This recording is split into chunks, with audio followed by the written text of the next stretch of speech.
First of all, let me just do introductions really quickly.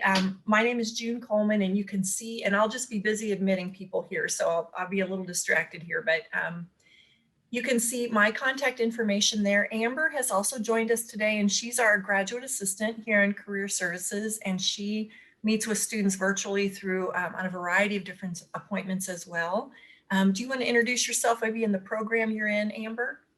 Yeah, I'm Amber. As June mentioned, I am the graduate assistant in career services, and currently I am a dual master student in the art therapy and clinical counseling program.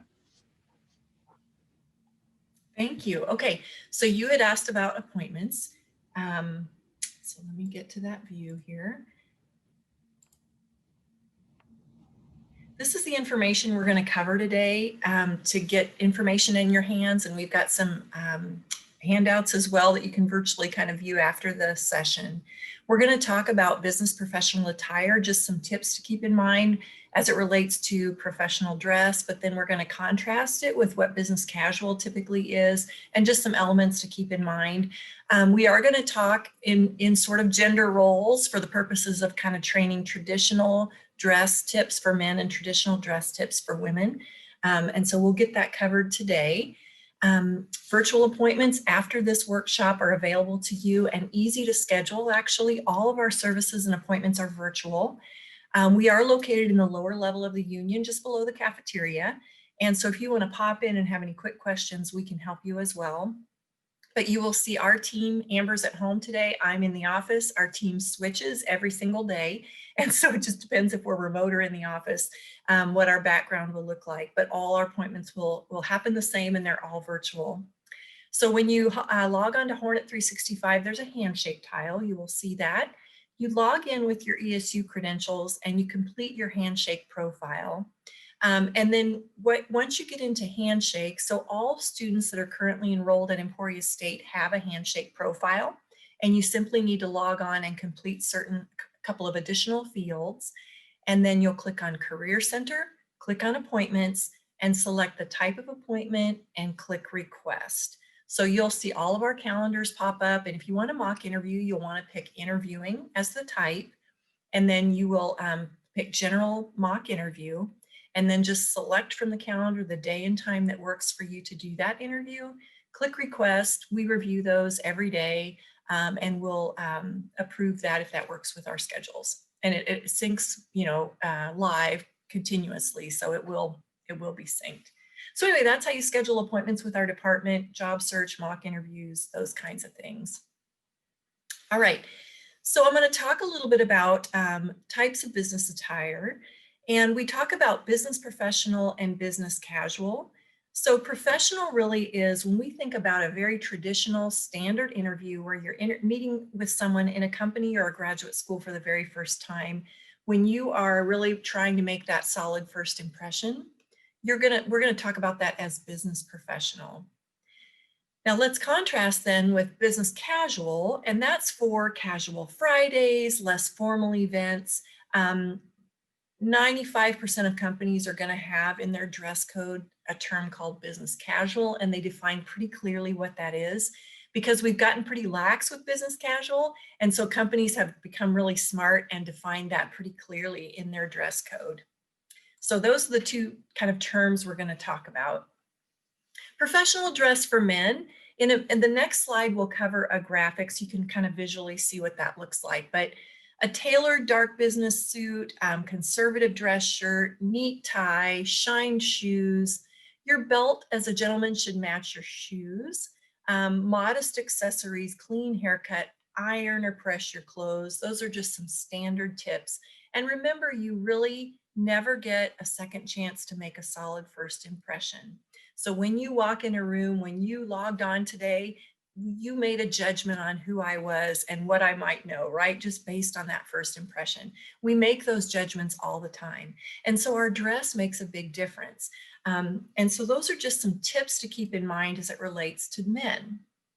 So here's a couple of 3 different examples, and you can probably see which one is not acceptable. It's kind of an obvious one. It's the one in the middle, right? He didn't even have a shirt on, you guys. Very stylish, very trendy, but not acceptable for an interview.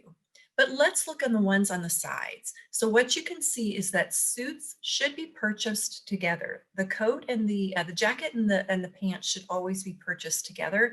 Otherwise, we run into slightly different colors, and people know that right away. We always know when somebody walks in the room whether they purchase that set together or separately.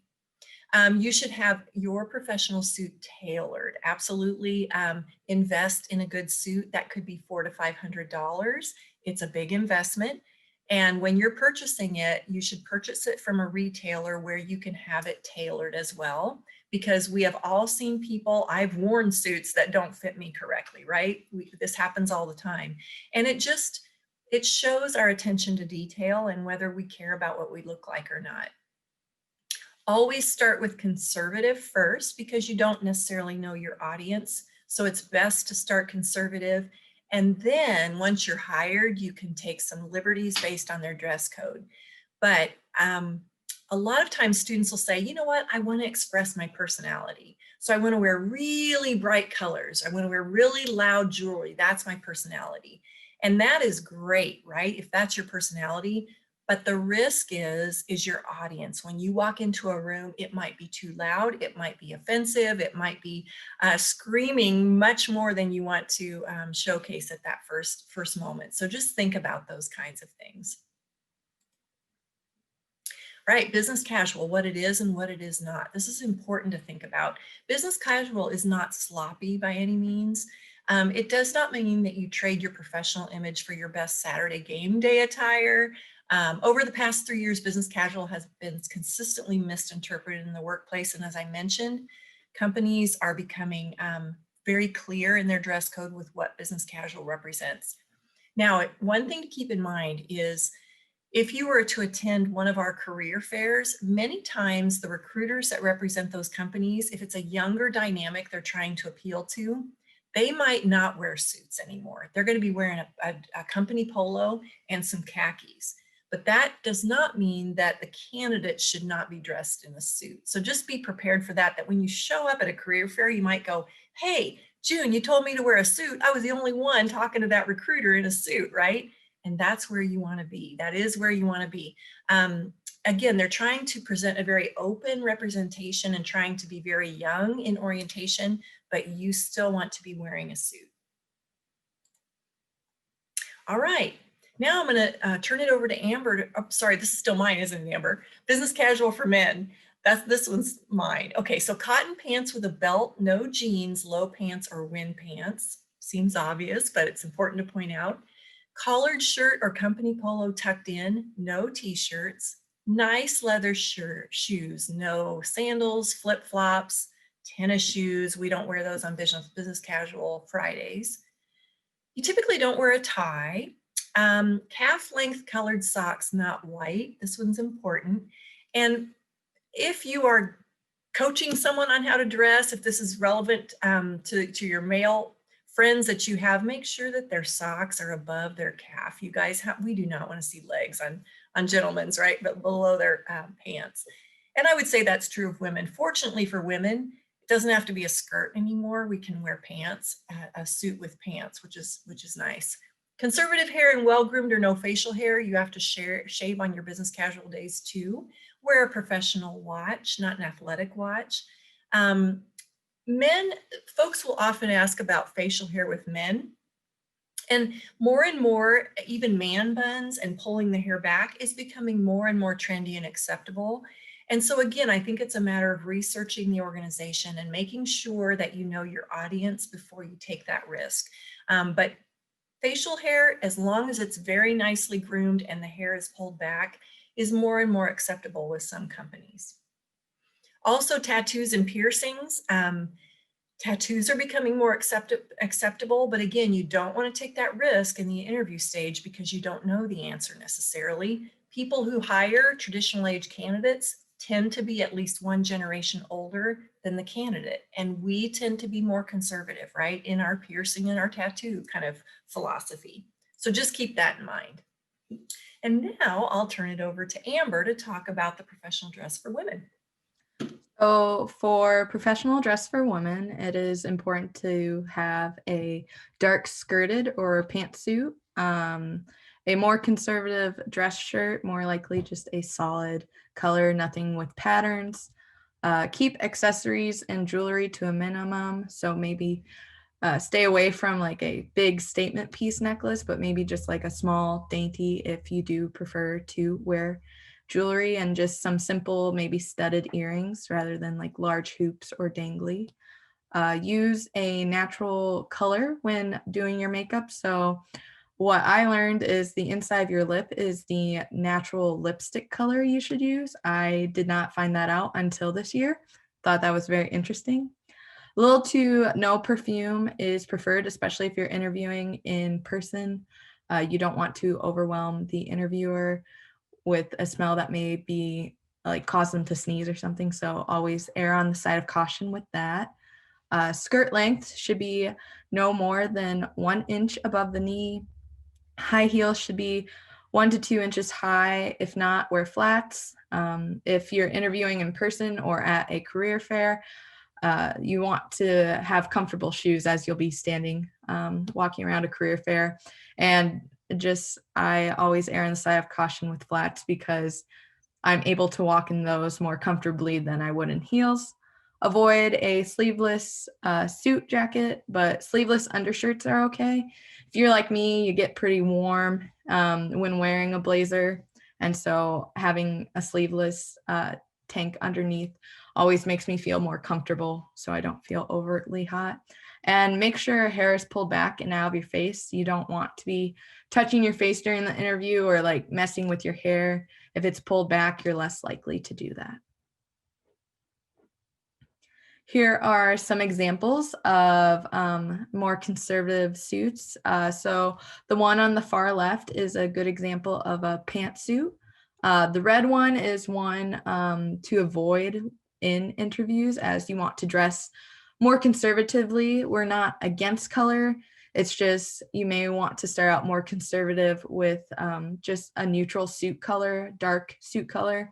And then as you start working for the company, see how everybody else dresses, and if there is an opportunity for more color, then you can do that. And then the other two on the right are examples of a skirted suit you could wear. And as you can see, their hair is pulled back and out of their face. And so those are other two good examples for suits. And then this is just a good image of basically an overview of what June and I have talked about for business professional wear for an interview for men and women. And there are tips. I always recommend trying on your suit or your interview outfit maybe a week or two before the actual interview. That way, if it doesn't fit, you have time to go and find a suit that does fit. And just make sure that everything is pressed. Maybe have a lint roller in your car or with you, just so you can quickly lint roll your suit. If you have a pet like I do, you want to make sure you get all that cat fur or dog hair off of you before your interview. And yeah. One of the things I might mention here is sometimes students will say, on a given day, I am not a makeup wearer. I don't wear makeup. It's not a part of who I am. Do I have to wear it for the interview? And so let's back up just a minute and understand that we want you to feel as comfortable as you can on the day of the interview. So as Amber mentioned, those shoes being comfortable, your suit being comfortable, that's really important for you to perform well in the interview. So if you don't typically wear heavy makeup, you certainly do not do that on the day of the interview, or you're not going to feel natural. However, I do suggest that maybe you choose a neutral foundation just to blend your complexion slightly. That's really all I would say, is that employers will tell us just to finish off the look, to maybe put a very light neutral based foundation that doesn't feel heavy on your face. That might be a good suggestion on the day of, and maybe a little bit of lip gloss or lip balm of some kind just to complete the look. Hosiery is the other thing we get questions about. Um, You know, more and more, I think we're going to see women in leadership that are not wearing hosiery with skirts. And as long as, just with gentlemen, facial hair is groomed well, same with your legs. If you're taking care of grooming those legs and you look like a complete finished product as you walk into the room and you look professional, then I think it's becoming a little more flexible on hosiery. June or Amber, um, you said clean nails. What about painted nails? Is it okay to have polish on? And is there a preference? Do you need to stay with the neutral, or if you always wear red nails, is that okay? Yeah, that's a great question. The bottom line is we don't want anything that's distracting. And so sometimes really bright colors become distracting for the interviewer. Same with large earrings, large necklaces, anything that's moving around, it takes away from your face. And so I would suggest probably a very neutral color walking into that interview so it's not distracting. I have had employers tell us that those bright colors kind of make them nervous for some reason, right? I don't know why, but sometimes it's a little bit too aggressive, or there's sort of a power play that enters the room. I'm not really sure what it is, but we don't ever want to risk that. And so I would say just stick with neutral, but I think it's a good idea to just put a nice gentle coat on there to make them look finished as well. Good question. And then business casual for women is usually a cotton or synthetic fiber blended pants or a knee-length skirt, a top or sweater that is fashionable yet not trendy and can't be considered a t-shirt, as that errs on the side of more casual than business casual. Shoes that are fashionable, not sandals, athletic shoes, or flip-flops. We covered that also in the men's business casual attire. A conservative watch, not athletic. More people are wearing smartwatches these days. Those are probably acceptable, just nothing that beeps or is loud. I'd probably stray away from those. Hosiery is not essential unless you wear a skirt, which June also talked about that. If legs are shaven and well kept, like maybe more people today are not using hosiery as much. Socks should match your pants. So if you're wearing black pants, black socks, and conservative, well-groomed hair is always acceptable. Good. Amber, what about open-toed shoes? June, do you have any thoughts? Yeah, that's a really good question. You know, again, from what I've read, really closed-toe shoes are the ways to go in the interview itself. And then, but when we get into the workplace, they're very acceptable. Most companies do allow for open-toed shoes. But I would say for the interview itself, I would probably still wear closed-toed shoes. That's a good question. Like business casual would be considered maybe the open-toed shoe. I agree. Okay. Yep, you got it.